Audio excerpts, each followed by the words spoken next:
Hello YouTube, A7X Rob Raccoon, A7X here, and welcome back to another episode of Warriors Guild, a guide to warrior cards. And in the previous two videos, we talked about Command Knight and Marauding Captain, which amazingly I chose to do first it was completely random, but I did want to talk about those two cards first. So, like I said, I have the warrior cards, the monsters from my equipped warrior decks from my main deck in a pile here. I took out the doubles since I do run two Evocator Chevaliers and 3 Command Knight, 3 Marauding Captain. I took out the Command Knight and Marauding Captains though since we already talked about them, and I'm just gonna shuffle these and we'll go from there. I'm shuffling on camera this time just so you guys know I didn't purposely chose Command Knight and Marauding Captain first.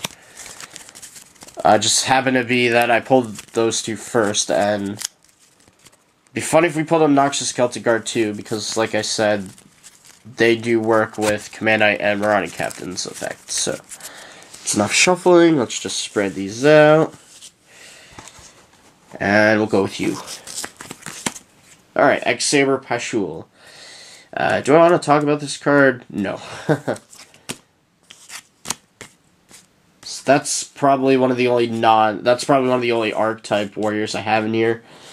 Just a quick note, I run Pashul only to get out Scarred Warrior or X-Saber Wayne.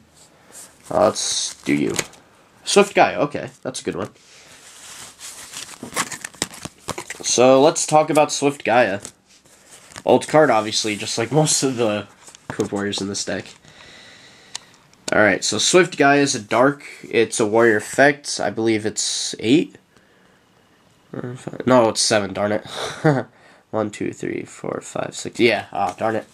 Anyway, its effect is if this is the only card in your hand, you can summon this card in face-up attack position without offering any monsters as tributes. This is treated as a normal summon. Same attack and defense as the regular Gaia the Fierce Knight, and this card can really help. Like if you're in the need for a card or for a monster, and all you have is spells and traps in your hand, just set all the spells and traps, pop this guy out, and you already got a beater on the field. The only downside is that it's treated as a normal summon, so if you already normal summon that turn, you can't use Swift Gaia unless you play double summon. Otherwise, a really good card.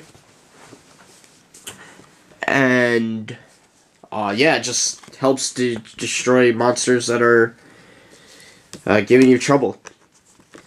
And that's the only reason why I run this card, because it is a beater, and you do not need to tribute it, unlike a regular Gaia or some other warriors. So that's why that card's good.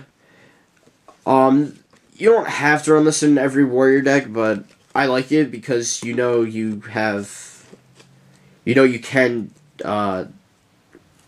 not rely. What am I trying to say? You have a high-level monster you can send out easily, and plus you can use Monster Reborn or Warrior Returning Alive to get it back. Although I advise you to use Monster Reborn, that way you don't have to try to basically get rid of your whole hand just to summon him. That's what you just have to be careful for. That's the only downside of this card, otherwise it's great. You can find this card in the Warriors Triumph Structure deck as well as Tin, even though it's an old Tin. I believe it's from 05. And for some reason my camcorder does not want to stay positioned. Oh well. Anyway, so yeah, I like this card. You don't have to run it. I don't advise any warrior deck to use it, but it's a fun card to use, and if you can use it in your deck, go ahead. And the good thing is, if you run Duality, that won't affect this card from being summoned, so yeah. That's why it's good, and that's why I play it, so thank you all for watching.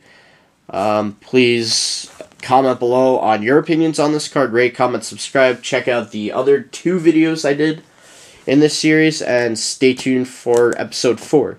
So thank you all for watching, rate, comment, subscribe, and yeah, and stay tuned for the next episode like I said. Bye, YouTube.